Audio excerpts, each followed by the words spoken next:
What's up guys, Eric Psykik here today with another update related video. Let's just get right into it. If you missed the news the other day, two new blessings were introduced to the game, the Heart of the Mountain and the Blood of the Mountain. These two blessings provide additional protection for your character on top of the 5 blessings we already have and can be purchased for a very reasonable amount of gold in game or a slightly expensive amount of Tibia coins. For PvE players, these blessings are great, and for PvP players who may be hunted on their server or suffering from power abuse, these blessings are also pretty great. But for those of you who are waiting for retro hardcore PvP or who are already concerned with the PvP system, these blessings have changed things drastically. Let me hit you with some math. This chart from the Tibia BR fan site highlights the death penalty from over the years in Tibia. It's written in Portuguese, but you can easily understand the numbers. The chart says death penalty original, death penalty after first nerf, and death penalty after the introduction of the Heart and Blood of the Mountain. In these tables, you can see the death penalty based on different levels in increments of 50, except for level 23. This is because the death penalty formula is different for players under level 25. But none of that really matters because you barely lose anything on death at those levels anyways. What matters is these two new blessings and how they affect the death penalty. In this middle chart, you can see the death penalty we are used to today. I've seen a lot of confusion over this chart, but believe it or not, these numbers are correct. Let me explain. As a level 300, you have 441,084,800 experience. If you die to a monster, you lose 3.5 levels or 15,488,900 experience. This number is without promotion and without blessings and can be gotten from this formula according to Tibia Wiki. This is the base death penalty that all the calculations of protection are based off. If your character is promoted, you protect 30% of that experience. So if you die to a monster, you are losing 70% of that number, which is 10,842,230. Ignore the next column because I don't know anyone who has all 5 blessings but is not promoted except for a bot knight. In the last column, these numbers are what you lose to a monster death if you are promoted and have all 5 normal blessings. Since each blessing is worth 8% protection and you have 5 of them, plus the 30% protection from promotion, you have a 70% death reduction in total, meaning you lose 30% of the base number on death. 30% of that number is 4,646,670. This is a level 300 who dies to a monster, or a level 300 who dies to players on retro open PvP. I sat around level 300 for a while on hardcore PvP, and I can attest that this is the amount of experience I would lose to a monster on death. Now let's move over to the next chart that shows the new numbers with these two new blessings. Now that we have the Heart and Blood of the Mountain, we have an extra 8% protection from each blessing, which means an 86% protection of our base experience lost on death if we have all 7 blessings and promotion. So if we take that 15 million experience lost on death for a level 300 and multiply it by the 14% we lose now, we get 2,168,446. Now, as I said earlier, for some players this is great, but for those of you looking to play retro hardcore PvP, the death penalty was essentially cut in half. Actually, a little over half. Since formerly we lost 30% of our base experience when dying to monsters, or in the case of the Retro World's other players, we now lose only 14%. But the numbers get worse from there. Remember how we have fair fight rules on open and hardcore PvP? If you die to a group of players on PvP worlds, it's considered an unfair fight. You can be protected anywhere from 1 to 80% depending on how many players are attacking you and the sum of their levels. I don't know exactly how to calculate what you need to get the full 80% reduction, but if you're fighting in war, you're most likely going to get it. Formerly, with 5 blessings and promotion, you would be protected 70% and lose that 4.6 million experience on death. If you received the full 80% reduction due to an unfair PvP fight, you lost 929,334 experience and your Twist of Fate blessing. Again, I can confirm with 100% certainty that I used to lose around 1kk per death in war on my character at level 300. But let's check what kind of protection we get with the 2 new blessings. With all 5 normal blessings, promotion, and the 2 new blessings, you now lose 2.1 million experience on death at level 300.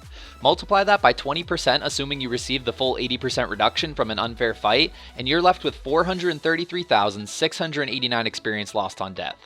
I tried this myself at level 317 and I lost 507,961 experience with full reduction. That is a laughable amount. I can make 2 million experience per hour in most hunting spawns, and I will lose 500k if I die. That is 15 minutes of hunting. That is nothing, absolutely nothing. I used to joke about regaining experience after getting PK'd because while my enemies were sitting in Lizard City or something losing PZ, I was already out of the temple regaining my lost experience in cash at Gluth Bandits. That's not a joke anymore, that is reality. Hardcore PvP may as well not even be hardcore PvP now. 4 deaths is the equivalent of losing 1 hour of hunting, and it's not hard to hunt your 2 hours of green stamina each day. I've said this a million times before, but you might as well make a character there for the sole purpose of hunting because all the spawns are free. Even a level 500 loses 1.9 KK experience on death now in an unfair fight, while making 3, 4, 5 KK an hour.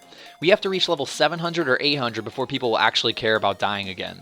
There's absolutely no reason to PvP there anymore except for mild entertainment. But I don't care about hardcore PvP. I care about retro hardcore PvP, but these blessings just made retro hardcore PvP that much easier. Knowing company timelines, I almost think the reason we are getting these worlds now is because Cipsoft knew these blessings were coming out, which would reduce the death penalty and make these new worlds more friendly for casual players. But we didn't want casual worlds. Hardcore PvP is casual enough now, which is why we asked for retro hardcore PvP in the first place. But it is what it is. I'm still going to play these worlds and I'm not trying to bash Cipsoft. I just didn't even consider the option of new blessings to reduce the death penalty. That was the main allure of retro hardcore PvP, incentivizing killing players over hunting. But unfortunately now, with a level 300 losing 2 KK on death to players instead of the 1 KK I would lose on Dolera, it's only 2 times as hard, whereas it would have been 4 times as hard previously. So that's how these worlds will be. Honestly, if BattleEye can keep botters from bringing in unlimited amounts of gold, then I won't be too upset. At least we'll have the struggle for money again and lose double what we lost on Dolera previously. But to anyone who is really hoping for a brutal PvP server, I'm sorry, we have failed. Alright, so anyways, I might as well tell you guys where to get these 2 new blessings while we're on topic.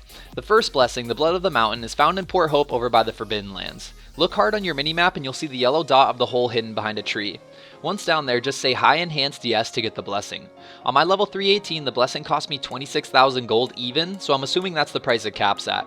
I also tried to buy the blessings on a level 64, and they said they would give it to me for 11.4k, but I think the NPC might be bugged at the moment because it wouldn't work when I said yes. In the future, I'm pretty sure you can buy these blessings on all levels. For the heart of the mountain, head over to the Ice Witch Temple in Svargron. You can get there by taking the boat to the Raider camp and then heading over the peninsula in southwest. Levitate up the mountain and say High Enhanced Yes to this NPC as well. In addition to these 2 new blessings, the store interface got an overhaul of its looks. If you click on the Blessings tab next to your character's equipment, you can see which blessings you have now, as well as how many charges you have of each blessing. You can stack up to 5 charges of each blessing now, but this can only be done with Tibia coins. So if you buy the blessings in-game with gold, you can only have 1 charge. There's also another new store product that came out with the blessings known as the Death Redemption. I heard a lot of complaints about this one, but I don't think it's really a big deal. Basically, if you died without blessings as a level 300 but you were promoted, you would lose 10.8 million experience as seen on this chart.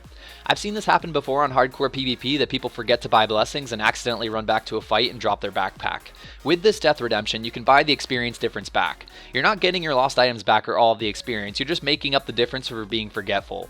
And it costs a whopping 260 Tibia coins, so it's not like you can just run around unblessed and buy it every time you die by accident.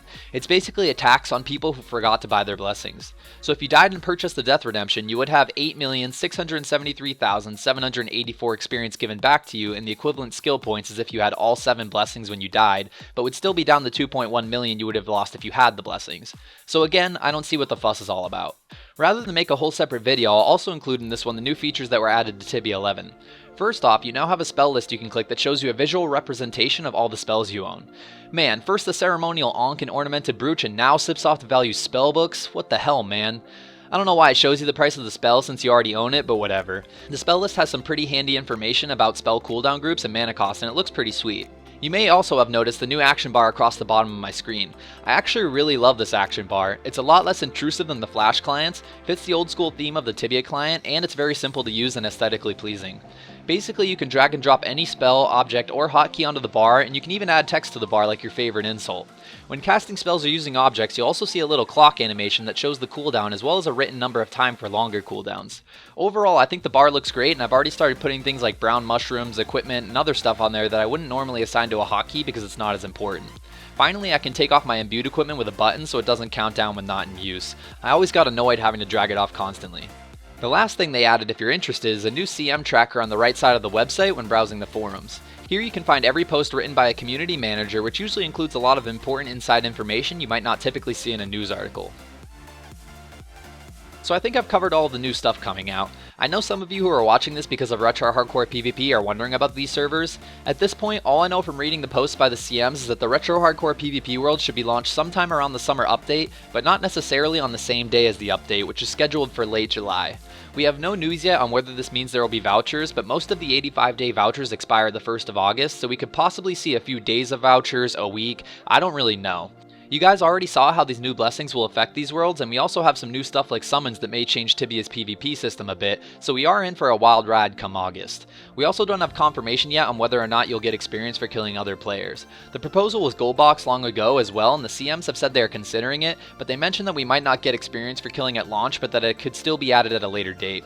I'm sure part of the problem is finding a new formula to work with today's Tibia so that people can't abuse it again to sell kills and create new characters overnight. We'll have to wait and see. At this point, I at least hope we get that to incentivize killing other players, because now that the death penalty is cut in half, I'm starting to think the server will be just like hardcore worlds we have now, where leveling your character is more important than killing your enemy. Anyways, thank you guys for watching this video, and I will see you guys next time.